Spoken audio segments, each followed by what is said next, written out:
नमस्कार विद्यार्थी मित्रांनो, मी प्राध्यापक के एल नवखरे असून माझी एक यूट्यूब चॅनल आहे. त्या चॅनलचे नाव आहे कॉम्पिटिशन एक्झाम गायडन्स.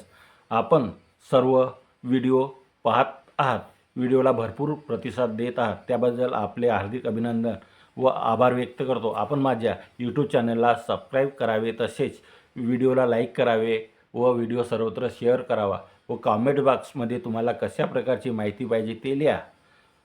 व्हिडिओ पूर्णपणे पहा.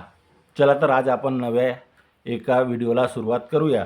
आजच्या व्हिडिओमधील विषय आहे नातेसंबंधविषयक संज्ञा. नातेसंबंधविषयक संज्ञा. महाराष्ट्र लोकसेवा आयोग व इतर सर्व स्पर्धा परीक्षेमध्ये बुद्धिमापन या विषयाअंतर्गत नातेसंबंधी याविषयी प्रश्न येत असतात. म्हणून आज आपण हा नवीन एक विषय घेत आहोत. त्यामध्ये नातेसंबंधविषयक संज्ञा आज आपण पाहणार आहोत. सर्वसाधारण खालील नाती आणि त्यांचे संबंध लक्षात ठेवावेत. आईचे वडील, आजोबा. आईचे वडील यांना काय म्हणतात? आजोबा किंवा नाना असे म्हणतात. आईची आई, आजी किंवा नानी असे म्हणतात. वडिलांचे वडील, आजोबा. वडिलांचे वडील, आजोबा किंवा दादा असे म्हणतात. वडिलाची आई, आजी. वडिलाची आई, आजी किंवा दादी असे म्हणतात. आईचे भाऊ, मामा. आईचे भाऊ यांना काय म्हणतात? मामा म्हणतात. वडिलांचे भाऊ यांना काय म्हणतात? काका. वडिलांचे भाऊ यांना काय म्हणतात? काका. आईची बहीण, तिला मावशी असे म्हणतात. वडिलाची बहीण, तिला आत्या असे म्हणतात. वडिलाची बहीण, तिला आत्या असे म्हणतात. आईच्या बहिणीचे पती, त्याला काका असे म्हणतात. वडिलाच्या बहिणीचे पती, त्याला काका असे म्हणतात. वडिलाच्या बहिणीचे पती, त्याला काका असे म्हणतात. आईच्या भावाची पत्नी, त्याला मामी असे म्हणतात. वडिलाच्या भावाची पत्नी, त्याला काकी असे म्हणतात.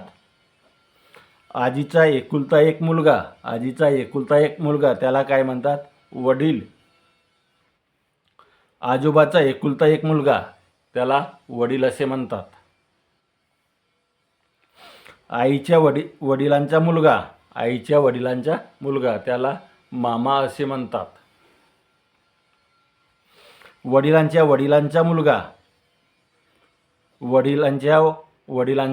मुलगा, त्याला वडील किंवा काका असे म्हणतात.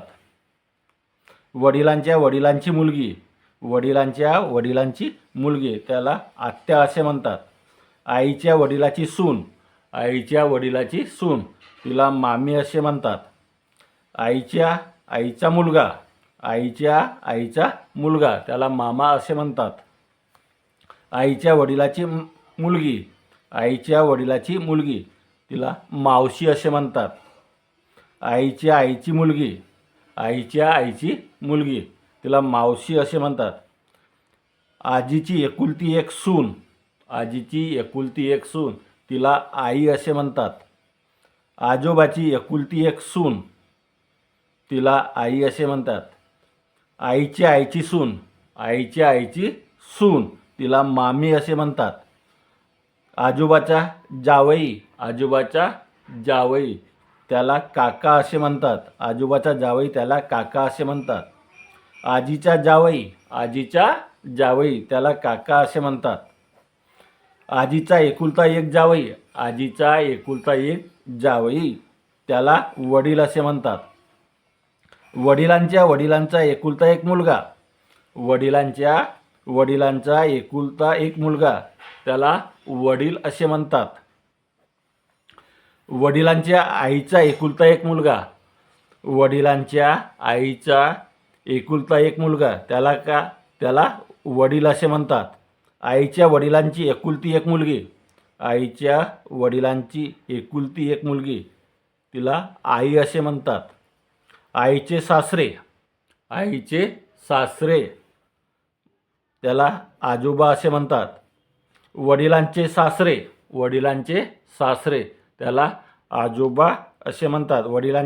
त्याला आजोबा असे म्हणतात.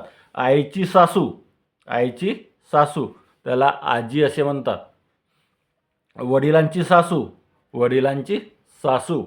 त्याला आजी असे म्हणतात. आत्याच्या नवऱ्याच्या सासूचा एकुलता एक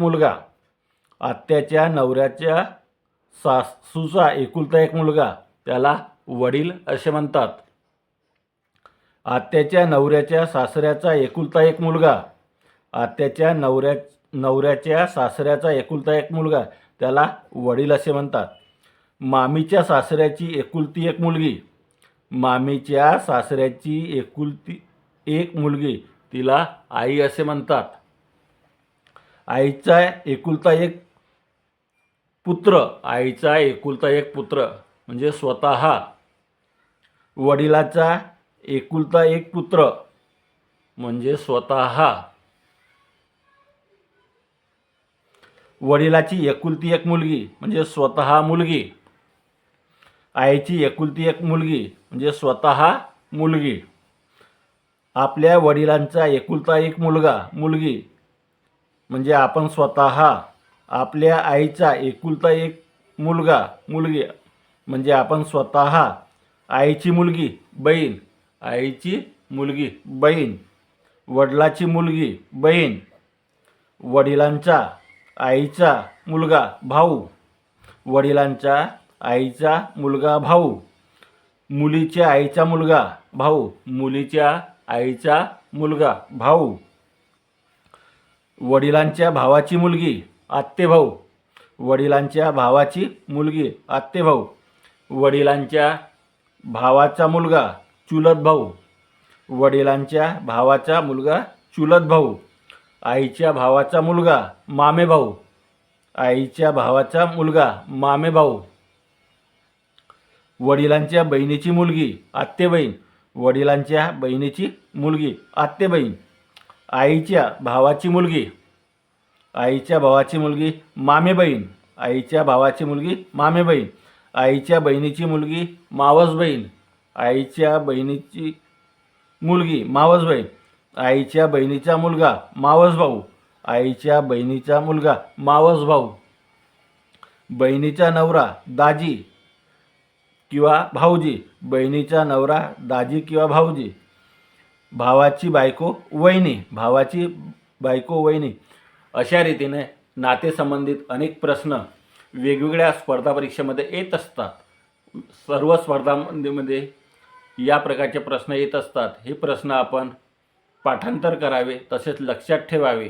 आपण माझ्या यूट्यूब चॅनलला पुन्हा एकदा सबस्क्राईब करावी. आपल्या आशीर्वादाने आतापर्यंत माझ्या यूट्यूब चॅनलचे 800 सबस्क्राईब झाले. त्यामुळे पुन्हा एकदा आपले सर्वांचे धन्यवाद, आभार व्यक्त करतो. असाच सतत प्रतिसाद माझ्या या यूट्यूब चॅनलला द्यावे ही नम्र विनंती. धन्यवाद.